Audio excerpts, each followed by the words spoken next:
प्रिय भक्तवृंद माने आमर प्रिय दर्शक बंधु माने आजिर अनुचिंता साधुवाणी को आपण मानक स्वागत करुछु। प्रथमे आजिर अनुचिंता। ओम नमो भगवते वासुदेवाय। आज आपण मानक पई आमे बढ़िया अनुचिंताटी आनिचु।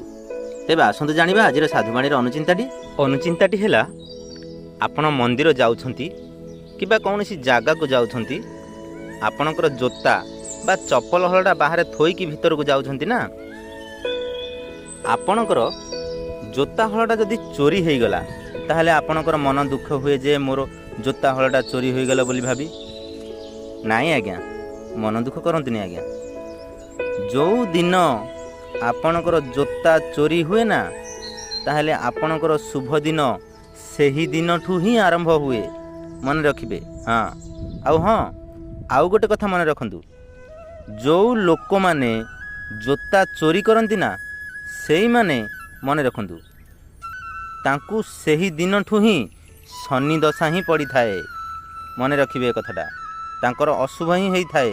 जोता चोरी हेले मन दुख करंतुनी, बरं एया भाबंतु जे आजिठू मोर खराब दिन जाई भल दिन आसीगला। हाँ, एवं आपण जोता चोरी हेबा दिन किछि किछि दान करंतु, दिन भिकारी को दान करंतु, आपणकर निश्चित रूपे भल हब, पालन कले मंगल हब। ज्ञानी दर्शक बंधु माने आजिर साधुवाणी रे आमे बढ़िया कथाटिए नेइछु, मन देकी शुणंतु। दान कथा कहिबार मन पड़ीगला। मनीष जीवन रे समय चक्र भली आउ गोटाए चक्र अछि आज्ञा। कौन सेटा? हाँ, सेटा होची भाग्य चक्र। सब मनीषंकर भाग्य चक्र रे किछि सुख परे किछि दुख आसी थाए। सब मनीषक जीवन रे एटा नीतिदिनिया कथा आज्ञा। समय चक्र भली भाग्य चक्र मध्य घुरु थाए आज्ञा। एमिति ए संसार रे कौनसी भी गोटाए लोक नाही जिए कि निज छाती उपरे हाथ रखिकी कहि परिबो जे मो जीवन रे किछि दुख नाही बोली, मो जीवन रे किछि समस्या नाही बोली। निश्चित भाव में किछि ना किछि दुख समस्तंकर थाए, किछि ना किछि समस्या समस्तंकर थाए। दुख परे सुख, सुख परे दुख, उठाणी गड़ाणी एमिति समस्तंक जीवन रे लागी रही थाए। एई तो जीवन आज्ञा, याकु ही तो जीवन कहंती। अंधार आलुओ छाई आलुओर खेल ये। ए संसार चक्ररू कौन केही बाद पड़िबे? नाई आज्ञा, केही बाद पड़िबे। गोटाए कथा कहूची, मन देकी शुणंतु। गोटाए गाँ रे जड़े धार्मिक मनोभाव थिबा युवकटीए रहुथिला। तार नाम आरत। अति सुंदर युवकटीए, कंदर्प भली देह, भारी बलुआ युवकटी। तार काख तले से तारी भली आउ दुईटी युवक को चापी धरी पकेबार क्षमता तार थाए। हेले कौन हेबो? तार दुईटी जाक गोड़ पंगु हो जाए। माने कौन? तार दुईटी जाक गोड़ छोटा, घोसरी घोसरी चालू थाए। से घोसरी घोसरी चालू थाए से आरत। बयस पाखापाखि 20 ରୁ 22 हेबो। से छोटा हो जाए। से मानसिक स्तर रे संपूर्ण रूपे भांगी पड़िथिला आज्ञा। केही केही भाग्य को आदरी पड़ी रहिथिबा बेले आउ किछि सेही भितरु बाहरी दुनिया को किछि अलगा करी देखाई समाज रे उदाहरण सृष्टि करिथांती। निजर दृढ़ इच्छा शक्ति जोगु काहारी उपरे निर्भर न करी दुनिया को बंचिबार कला शिखाइथांती सेमाने। ता भितरु अन्यतम ए आरत। एमिति एक उदाहरण सृष्टि करथिला ए आरत। से गाँव रे देखा मिलता आरतर नियारा उदाहरण टी। हेले आरतर दुईटी जाक गोड़ छोटा हो जाए। से गुरुंडी गुंडी हाथ पापुली साहाय्य ही चालू थाए। किंतु से जन्मर छोटा नथिला आज्ञा। से जन्मर वर्षे 1.5 वर्ष पर कौन गोटे अजणा रोगरे पीड़ित होई तार दुईटी जाक गोड़ नष्ट हो गला, पंगु हो गला। तार गोड़ दुईटी, तार दुईटी जाक गोड़ छोटा हो गला। देखंतु किभली आरतर अवस्था। जे केही भी देखिले आहा करंती। आरत धीरे धीरे बड़ हेबारे लागिला। 4-5 वर्षर होला परे दिने से तार माँ को पचारिला, माँ समस्ते तो तांको गोड़े चलुछंती किंतु मु काहेकि चली पारुनी, खाली गुरुंडीची मु केबे चलिबी? आज्ञा ए कथा शुणी कौ माँ सही पारिबो आज्ञा कहिले? हाँ कहिले कौ माँ सही पारिबो? आरतर माँ मध्य सेही भली हेला। आरतर माँ पुअर ए कथा शुणी कांदी पकेला। ओह कि कष्ट हेइथिबो से माँ को। हाँ माँ को तार भारी कष्ट लगिला निज आखिरे लुह टलमल कर रहा निज आखिर लुह तक पोछि दे कहला हाय रे विधाता मो पुओ तोर की दोष करिथिला हाँ एमिति भाबी पुओ को कहला नाई बापा तू बड़ हेले चली पारू तापर आर तो आउ किछि दिन गला परे आउ टिके बड़ हेला परे माँ को आउ थरे पचारिला लो बोऊ मु कौन जन्मरू छोटा है कि जन्म होइथिली आर तोर माँ कहला नाई बाबा तू भल थिलु तते गोटाए रोग है कि तू एइने छोटा हो जाइछु ना आउ परे तू चली पारिबु हैला एतिकी कही पुओ को बुझेदेला कहला तू ना बड़ हेले चली पारिबु आर तो तार पुओ से तार कौन बुझिला पुणी से कथा को भूलीगला तार से गुरुंडी गुरुंडी खेलकूद लगी पड़ा जेतेबेले धीरे धीरे से बड़ ही जेतेबेले ताकू 8-10 वर्ष हैला तार माटी कौन गोटाए रोग हैला आर तोर माटी मरीगला कि कष्ट जम को तो निंदा नहीं ना कारण जदि केही जणे मरे ताहेले ताकू किछि तो गोटाए रोग होइथबो ना नहले किछि गोटाए माड़ एमिति किछि गोटाए एक्सीडेंट होइथबो ना किछि ना किछि तो गोटाए होइथबो किछि गोटाए कारण है कि मरंती ना तेणु जम को किए निंदा करिवो इने आर तोर माटी मरीगला ये आर तो छोट अच्छी ना 8-10 वर्षर होइछि ये से तार माँ को झुरी झुरी कांदु थाए पुणी केतेबेले गुरुंडी गुरुंडी चालू थाए बुलू थाए खेलु थाए एमिति से धीरे धीरे से तार भाई भौणी दादा खुड़ी बापा संपर्कियों सह समय बितेई दिए एमिति हेई हेई हेई हेई ताकू 20-22 वर्ष हो जाए हेले दिन से चिंता कला मु कौन गोटाए काम धाम करी नहले सबुदिन मते किए एमिति बसैकी खाइबाकू दब परे समस्ते जदि मते छी छाकर करिवे ताहले मु सेतेबेले कुआडे जीवी कौन करिवि मु तापर मु तो गोटे छोटा ना किए मते काम दब चिंता कला नाई गोटे काम करिवि ए आर तो चिंता कला नाई मु गोटे काम करिवि से कौन कला ना किछि पैसा पत्र से तार कौठू कौन संग्रह करी बसिकी बेपार टीए कला भली तार कौन गोटाए दुकान टीए कला एपटे भारी गरीब सी हेले सी सीना गरीब तार हृदय विशालकाय बड़ समस्त को सम्मान दे थाए समस्त को स्नेह आदर करे धन टंका पैसा सीना सी गरीब किंतु हृदय से गरीब न थाए दिने आर तो मनरे भाविला मु की दोष करी कहार जे मते भगवान एमिति छोटा करदेले पुणी कले तो कले मोर 2टी जाक गोड़ को पंगु करदेले हाँ एमिति अनेक भावना तार मनरे उंकी मारु थाए पुणी मन को मन पचारू थाए मु तो सेमिति किछि कहार दोष करिनी ताहले मते भगवान एमिति दंड देले काहींकी मते लंगड़ा करदेले छोटा करदेले मते हाँ काहींकी कले एभली पुणी मन को मन तार कौन भाबु थाए तापरे चिंता कला नाई ये मोर पूर्वजन्मर कर्मफल एमिति किछि दिन परे सी जोठी दुकान बा व्यवसाय करुथिला सेठी जने ग्राहक पचारिला बाबू तमे कौन जन्मरू एमिति पंगु जन्मरू छोटा हो जाइछ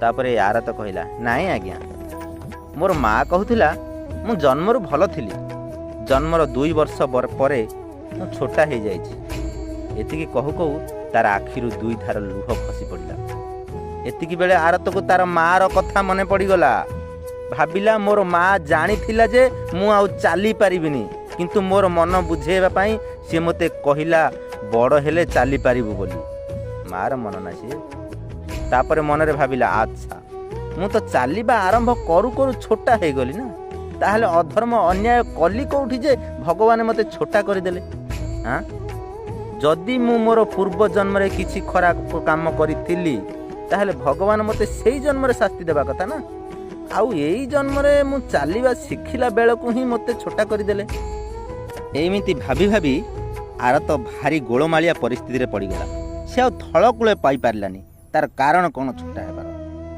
भाविला काहा को पचारिबी किए मते कहि पारिबो किए मो मनरे उंकी मारुथबा प्रश्नर उत्तर देई पारिबो एमिति किछि दिन गला परे आरतर दिने जने सन्थ महात्मा सह देखा ही गला आरत तांकु नमस्कार हैला कहला आज्ञा प्रणाम महात्मा कहले यशस्वी भव तापरे आरत से महात्मा को डाकी तांकु आसन टिए देई बसैला कहला आज्ञा बसंतु सन्थ महात्मा बसिले खाइबा पीबा को देई सम्मान सत्कार कला महात्मा ଏବଂ ତାଙ୍କ ପାଖରେ ନିଜେ ବସି ଭାବିଲା ଏ ଆରତ ଏ ମହାତ୍ମାଙ୍କୁ ମୁଁ ମୋ ମନରେ ଉଙ୍କି ମାରୁଥିବା ପ୍ରଶ୍ନ ଗୁଡ଼ିକ ପଚାରିବି। କିଛି ସମୟ ସେ ମହାତ୍ମାଙ୍କ ପାଖରେ ବସିଲା ପରେ ସେ ମହାତ୍ମାଙ୍କୁ ପଚାରିଲା, ହେ ମହାତ୍ମା, ମୋର ମନରେ କିଛି ପ୍ରଶ୍ନ ଅଛି, ମୁଁ ଆପଣଙ୍କୁ ପଚାରିବାକୁ ଚାହୁଁଛି। ଯଦି ଆପଣ ମୋତେ ଅନୁଗ୍ରହ କରିବେ ତାହେଲେ ମୁଁ ପଚାରିବି। ମହାତ୍ମା ଜଣକ କହିଲେ, ଆଚ୍ଛା ପଚାର, ଯାହା ପଚାରିବା କଥା ପଚାର।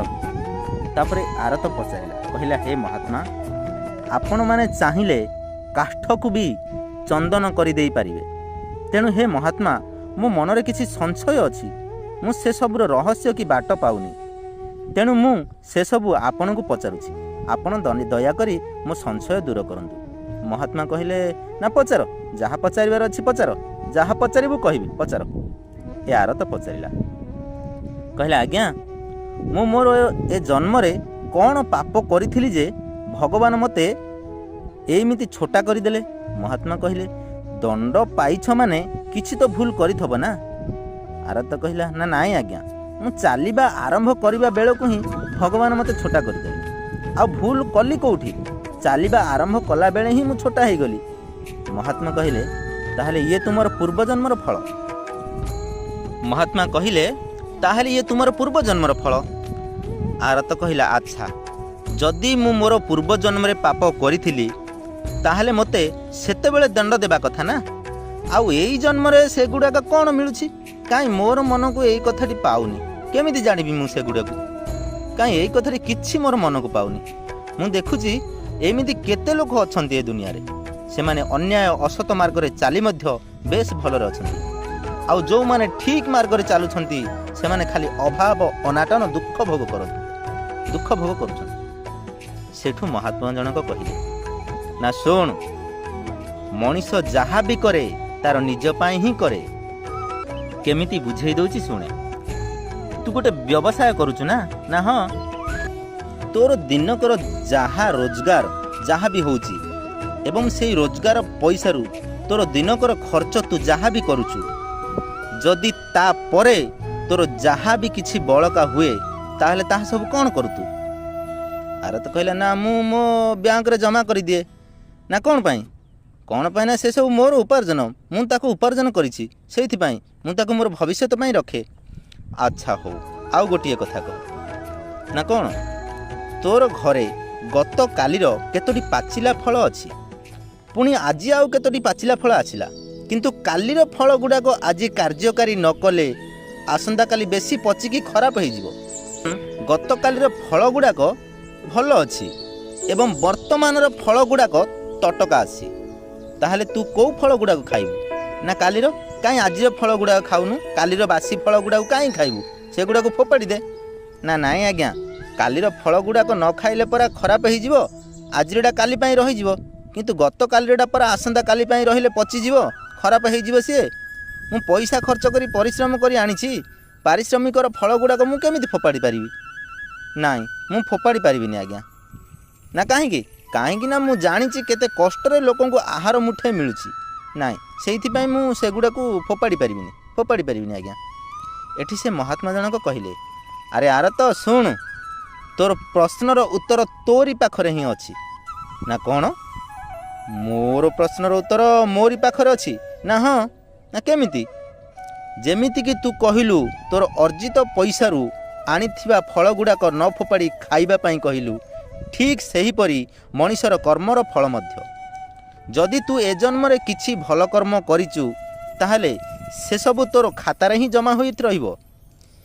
ଏହି ବିଚାର ସବୁ ମଣିଷଙ୍କ ପାଇଁ ଅଟେ, ଆଉ ସେ ପର୍ଯ୍ୟନ୍ତ ରହିବ ଯେଉଁ ପର୍ଯ୍ୟନ୍ତ ତୋର ବର୍ତ୍ତମାନର ଚାଲୁଥିବା ଫଳ ସରି ନ ଯାଇଛି। ସେସବୁ ସରିଲେ ହିଁ ତୋତେ ଭଲ କର୍ମର ଫଳ ମିଳିବ। ଯଦି ମଣିଷ ପାପ ପୁଣ୍ୟ କିଛି କରିଛି ତାହେଲେ ସେସବୁ କୁଆଡ଼େ ଯିବ? ସେସବୁ ତାଙ୍କରି ଖାତାରେ ହିଁ ଜମା ହେବ ନା, ଯେହେତୁ କି ସେସବୁ ତାଙ୍କରି ଅର୍ଜିତ ଫଳ ନା, ଏବଂ ସେଗୁଡ଼ିକୁ ସିଏ ହିଁ ଭୋଗ କରିବେ ନା। ଠିକ୍ ସେହିପରି ତୋର କର୍ମର ଫଳ ତୋରି ଖାତାରେ ହିଁ ରହିବ ନା। ଏ ଜନ୍ମରେ ନହେଲେ ମଧ୍ୟ ଆର ଜନ୍ମରେ ତୋତେ ହିଁ ଭୋଗିବାକୁ ପଡ଼ିବ। କାରଣ ତୁମେ ଯେପରି ତୁମର ରୋଜଗାରକୁ ତୁମ ଖାତାରେ ରଖୁଛ, ଠିକ୍ ସେହିପରି ତୁମର କର୍ମର ଫଳ ମଧ୍ୟ ତୁମ ଖାତାରେ ହିଁ ରହିବ ଏବଂ ସମୟ ଅନୁସାରେ ସେହିପରି ତୁମକୁ ପ୍ରାପ୍ତ ହେବ। ଆଉ ଯେଉଁ କହୁଛୁ ତୁ ଲୋକେ ଅନ୍ୟାୟ ଅସତ କର୍ମ କରି ମଧ୍ୟ ଭଲରେ ଅଛନ୍ତି ବୋଲି ନାଇଁ ବାବା। ସେ ଯେଉଁ ଭଲରେ ଅଛନ୍ତି ନା, ସେସବୁ ତାଙ୍କର ପୂର୍ବଜନ୍ମର ଫଳ ଅଟେ, ପୂର୍ବଜନ୍ମର ପୁଣ୍ୟ ଫଳ ଅଟେ। ସେମାନେ ତାଙ୍କର ପୂର୍ବଜନ୍ମରେ ଏତେ ପୁଣ୍ୟ କରିଥିଲେ ଯେ ଏ ଜନ୍ମ ଯାଏଁ ସେ ପୁଣ୍ୟ ଫଳ ସରିନି। ସେସବୁ ତାଙ୍କର ପୂର୍ବଜନ୍ମର ପୁଣ୍ୟ ଫଳ ଏଯାଏଁ ସରିନି। ଆଉ ଯେଉଁଦିନ ତାଙ୍କର ପୁଣ୍ୟ ଫଳ ଟିକକ ସରିଯିବ ନା, ଏଇ ଯେଉଁ ଅସତ ମାର୍ଗର ଫଳ ଗୁଡ଼ାକ ସବୁ ଲାଗୁ ହେଇଯିବ। ପୁଣି ଦୁଃଖ ହାର ଆରମ୍ଭ ହେଇଯିବ ସେମାନଙ୍କର। ଠିକ୍ ସେହିପରି ଧର୍ମରେ ଥାଇ ମଧ୍ୟ ଯେଉଁ ଲୋକ ଦୁଃଖ ଭୋଗ କରନ୍ତି ନା, ତାହା ବି ସେମାନଙ୍କର ପୂର୍ବଜନ୍ମର ଅଧର୍ମର ଫଳ ଅଟେ। ବୁଝିଲୁ? ତେଣୁ ତୁ ଛୋଟା ହେଇଯାଇଛୁ ବୋଲି ମନ ଦୁଃଖ କରେ ନା ରେ ଆରତ। ଏତିକିରେ ଏ ଆରତର ଜ୍ଞାନ ଆସିଗଲା, ସବୁ ବୁଝିଗଲା ସିଏ।